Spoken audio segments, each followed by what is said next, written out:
This is Healthcare Now Radio's Trending Now. Get ready for an exhilarating 30-minute ride through the latest topics driving change in digital health across the news and social media. Join us as our subject matter host takes the lead in uncovering what's hot and what's not. So buckle up and tune in to stay in the know. Welcome to Trending Now on Healthcare Now Radio, where we explore the forefront of healthcare innovations and transformations. I am, as usual, your host, Shahid Shah. Today, we're thrilled to have Daniel Brodie, CTO and co-founder of Cynerio. What's trending now and what Daniel and I will discuss is the rising number and impact of cyber attacks on healthcare. It's something that we've been talking about quite a bit on the station. The effects on patients, finances, facilities, all the evolving protections that we're trying to do are all very, very important. And so trying to figure out how do we quantify this? How do we actually prevent it? Those are the kind of big things that we're going to talk about today. So with that, welcome, Dan. Tell us a little bit about yourself and where you spend most of your time thinking about these crucial issues. Thank you. So I'm Daniel Brodie, CTO and co-founder of Cynerio. We're a company that's focused on healthcare cybersecurity. And I spend most of my time as a CTO. It gives me the benefit of working with our customers and not have to worry about the finances and can only worry about the technology and kind of the value that we give our customers and hearing their stories and kind of their the work they're doing in the trenches in terms of healthcare cybersecurity. Awesome. Well, this is going to be a great conversation. So let's start talking about some of the unobvious reasons why cyber attacks in healthcare are becoming more frequent and more severe.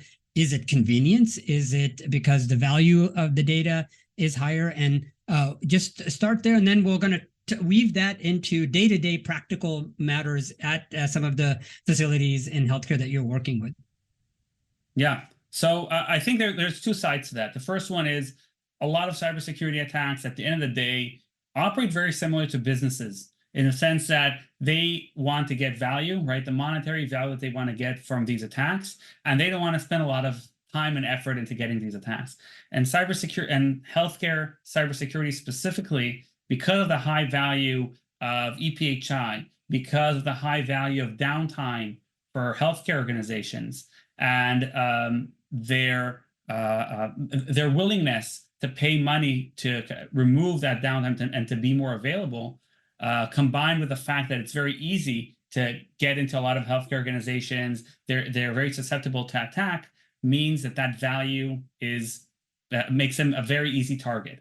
And the reason they're so vulnerable to attack is because they end up being kind of at an epicenter of three different overlapping circles. They're very critical in terms of their connectivity.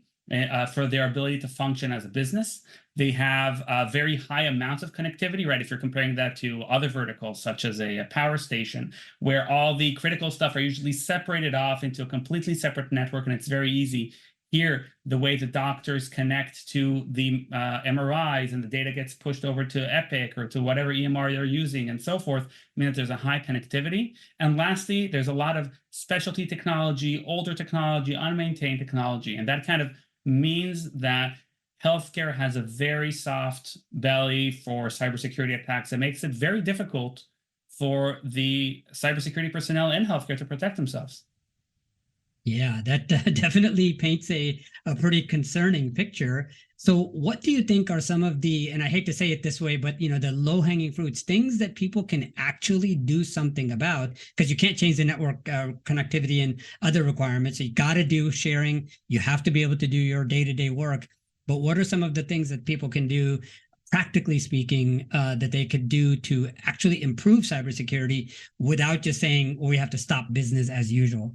Yeah, so I think the first piece is visibility, getting an understanding of what they have, what the gaps are, and starting to divvy out ownership and responsibility.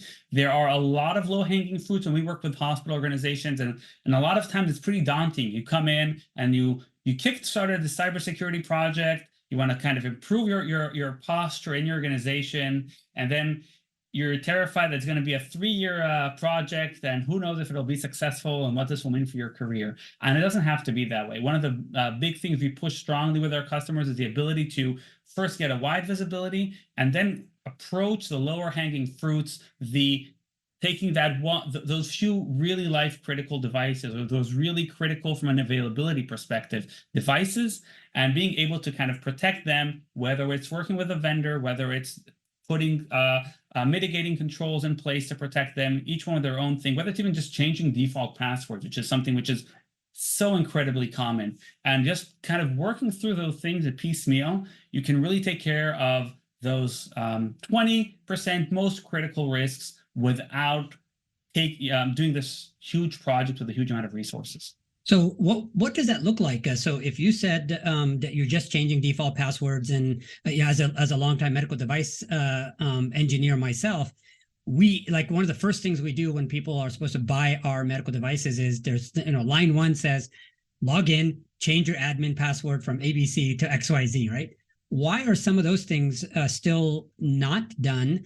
And how much are you able to come in and help with that low-hanging fruit without them having to pull their entire other staff members on it, because the staff are already busy with a whole bunch of other things? So I think there's two. I think the first question is, it's a question of ownership and processes. And I think at the end of the day, the place that's been that's been very challenging for a healthcare organization is the ownership of who owns this huge piece of cybersecurity in the healthcare organization. Is it the cybersecurity team? They don't know anything about MRIs. They don't know anything about the different information systems. For them, it's just stuff on the network.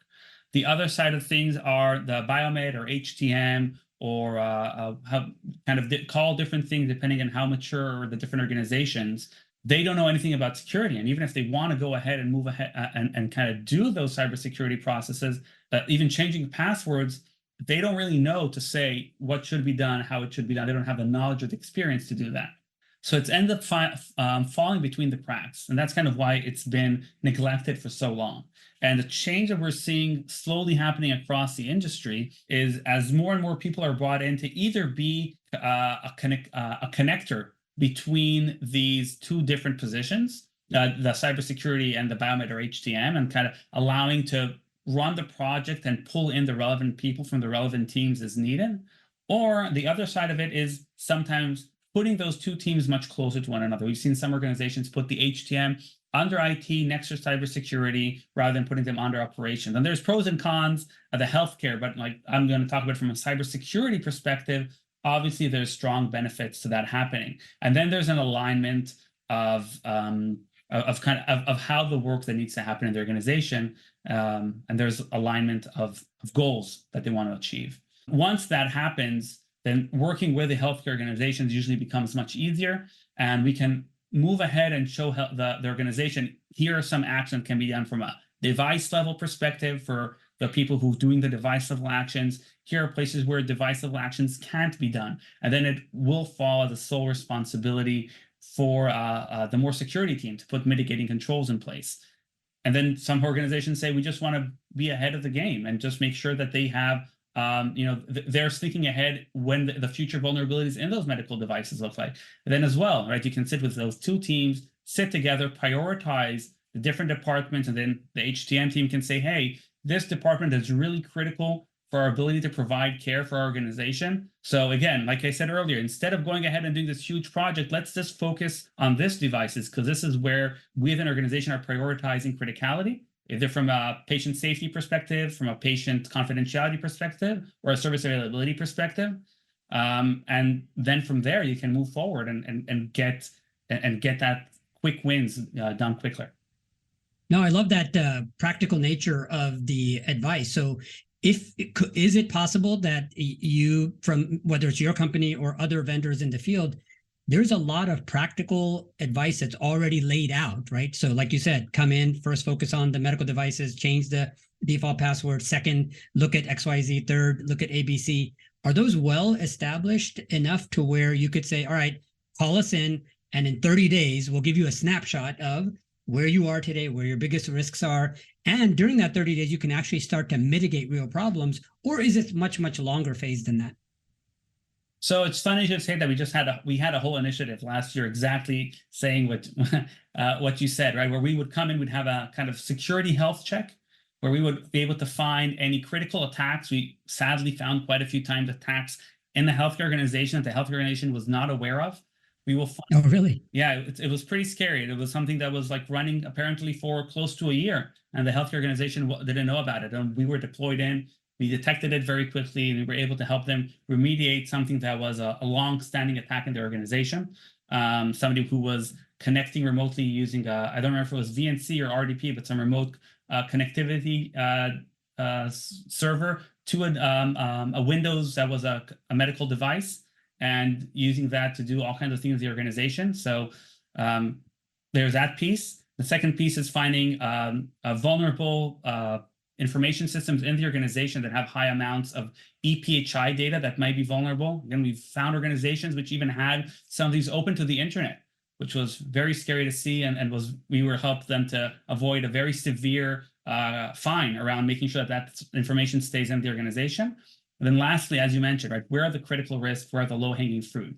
Then give them to that as a report where they can say, oh, okay, so if I want to move ahead, not only with buying our solution, and that's a small piece, but kicking off a cybersecurity project in the organization, what does that look like? Where are the critical risks? Do I have the manpower for that? Do I have the resources for that? What else do I need to kick that off? And then we can have that discussion with them and share with them the experience that we've had with other organizations, and kind of it depends on a lot of things. It depends on the amount of resources a team has. Sometimes there's barely any HTM team or barely any cybersecurity team. That means those low-hanging fruits kind of change based on the organization. Some organizations are bigger and have more infrastructure in place. Some organizations are smaller, and then it's easier to be agile and kind of do the things that might be harder in a big organization. And so there's a little bit of changes and a little bit of customer dependent based on all these kind of characteristics that are relevant for each customer. But then we can help and work with them together and build out how that looks like and how they can get to success with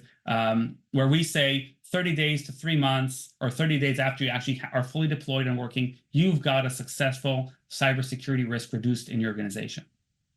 Oh, fantastic. So if you're just tuning in, you're listening to Healthcare Now Radio. This is Trending Now. I'm Shahid Shah, and I'm talking to Daniel, CTO at Cynerio. And we're discussing the significant threats and consequences of cyber attacks in the healthcare industry. He's already given us some really, really good advice about how to look at low-hanging fruit. Don't think of all these projects as being really, really long-term. Do something quick. Get it going, because there are serious things that you can fix in hours and days, not weeks and months even. But within a few weeks, you can get things moving. So based on that same discussion we were having about learning from other organizations, talk about some of the most common mistakes that institutions make when they talk about securing their premises, either from a cybersecurity or any related digital threats. And why are these kinds of mistakes increasing the ransomware and data breaches rather than reducing them? So I think the biggest one is paying the ransom, right? So that's something that a lot of organizations, and it's completely understandable, that organization, when they feel their backs are up against the wall, they end up paying the ransom to figure out how they can get back to full availability, or trying to reduce their need to do fines for EPHI exfiltration, whether it's a service availability attack or a patient confidentiality type of attack. Unfortunately, we can't go back in time. We can't reverse people cooperating, but there is a strong need moving forward to make it clear that ransom should not be paid. And there is usually quite a bit of a healthy support from the government, FBI, and other these types of organizations to help organizations do whatever they can possible and to not need to pay the ransom as well. And I think that's critical moving forward to incentivize the attackers from being able to do the attack, because it won't be worth it for them if they're not going to get paid at the end of the day. Another piece is sharing information. Organizations need to be able to be in a place where they can share their learned experience from these attacks.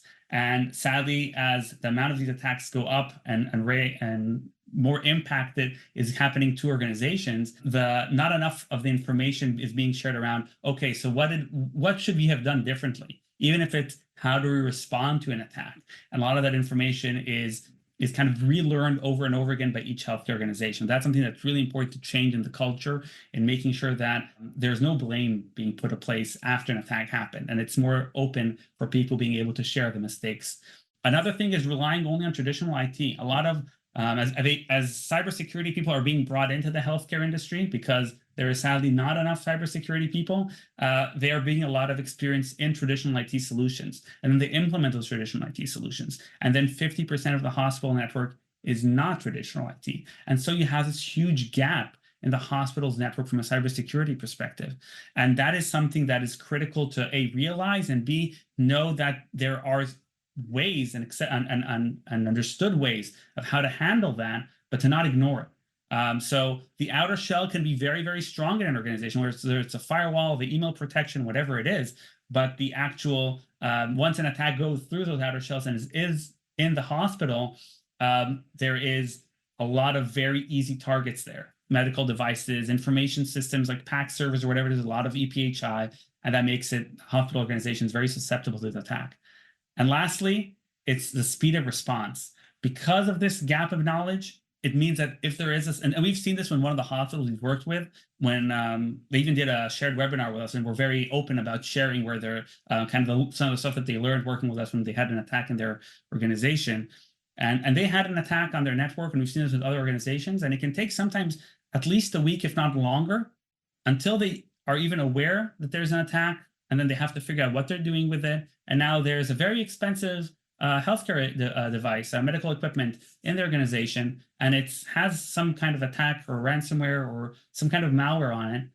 And they're trying to find who the device owner is. They get him, he contacts a vendor. They try to get back. They say, hey, if you want something, we need to pay for a service contract. They're debating whether to pay for the service contract. Meanwhile, the attack is still happening, and it's spreading across the organization, right? Another customer we had we contacted them about the attack. It took them more than a month to respond. From one radiology device that was impacted, they had 30. The impact to the organization was immense from a cost perspective, from the work effort perspective, but it just was too slow to respond. So you have to really have those things in place. And the way the industry in other verticals does that is by simulating attacks, right? Simulating, what do we do? How does our playbook look like? Let's simulate that. Let's make sure we know how to respond when an attack happens. Most healthcare organizations don't know how to respond when an MRI or a CT device or any one of those big expensive devices, an operating room, gets impacted. And that makes them also hesitant to take them offline because of the cost perspective.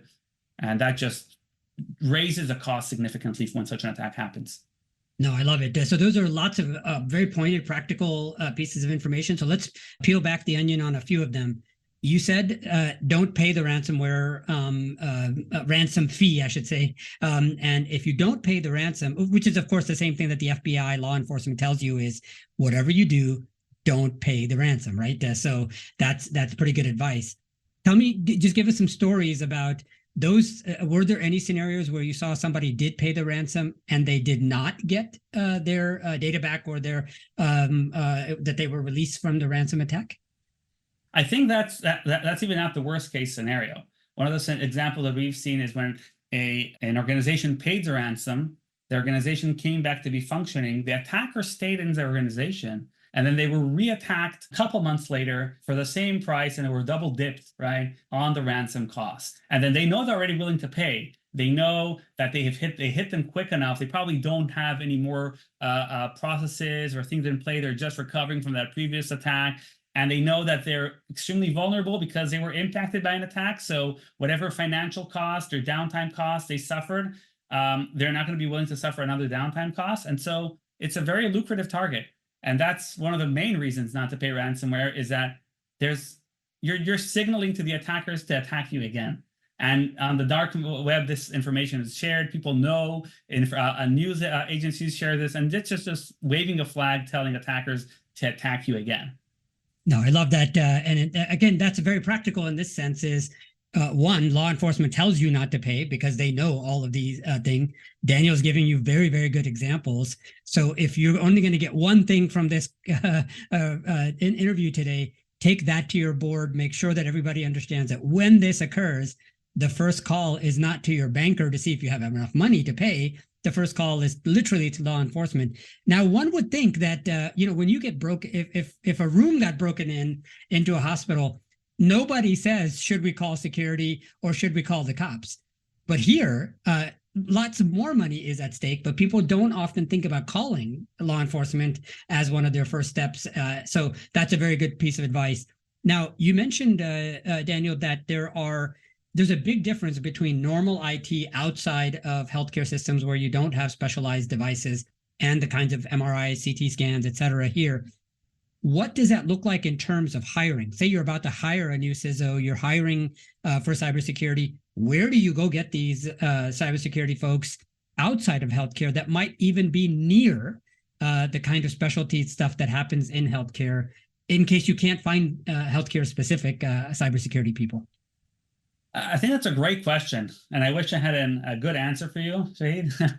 I think at the end of the day, probably hiring from anywhere from the OT industry would bring people who are similar, but again, also there it depends on kind of the OT industry. Yeah, tell people what is the OT industry and why? So OT, the operational technology industry, it usually means things like manufacturing, facilities, power plants, and things like that, where there are some complicated devices, some complicated connectivity.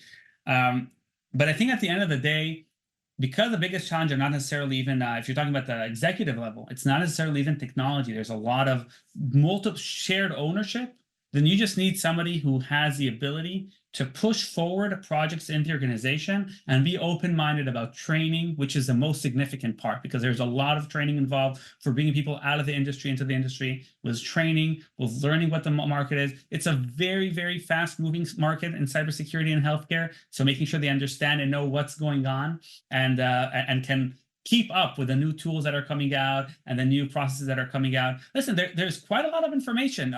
CISA released quite a lot of information on cybersecurity. The HICP for cybersecurity for healthcare. CSA have the whole thing on medical. There's a lot of information out there.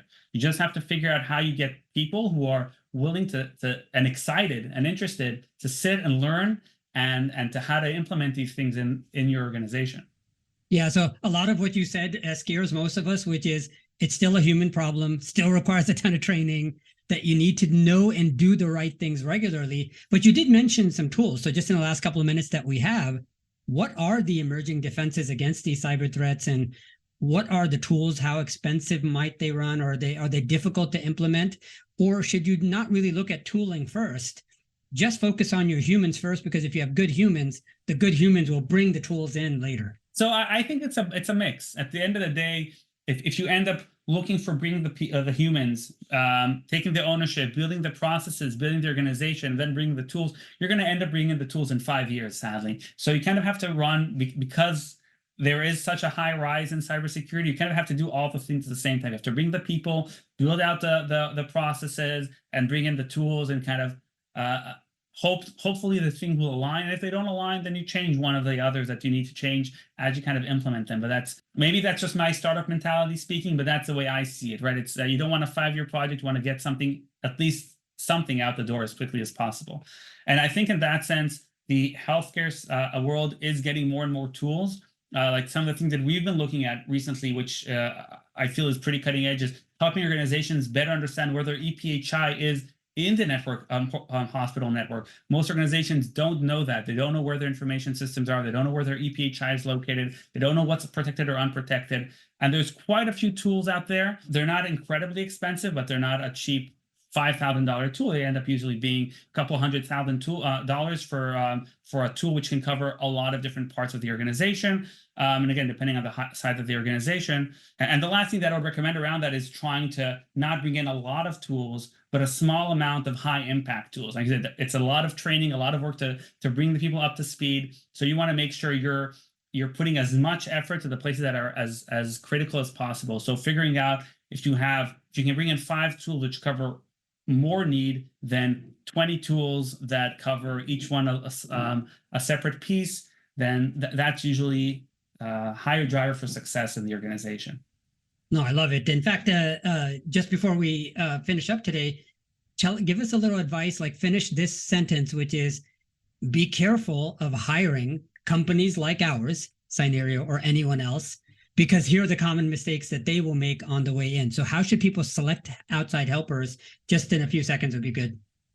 I think working with organizations that pass a smell test, right? If they're coming to you, they're saying, "Oh yeah, we'll get this done in 3 months flat, half a year, you'll be completely done. It's very easy, doesn't require a lot of effort." Nobody needs to put there any effort or like that doesn't pass a smell test. When you're bringing in an organization, they need to show that they know that they're coming into a complex organization with complex processes and no simple solutions, and that they're willing to put the time and effort to help work through those processes in their customer success or in general, their company culture, right? So I think that would be a significant smell test to see that the organization actually understands what they're selling you and not just giving you a bunch of hot air in terms of some magic bullets.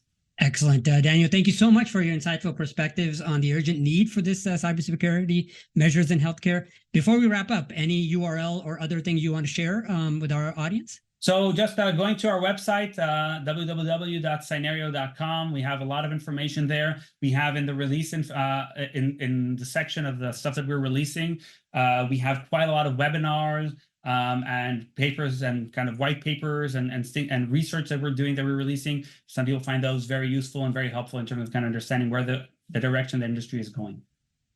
Awesome. So, and to our listeners, as usual, thank you so much for joining us on Trending Now on Healthcare Now Radio for this engaging discussion. Stay tuned for more episodes where we're going to explore the latest trends and innovations shaping healthcare's future, and we will see you next time.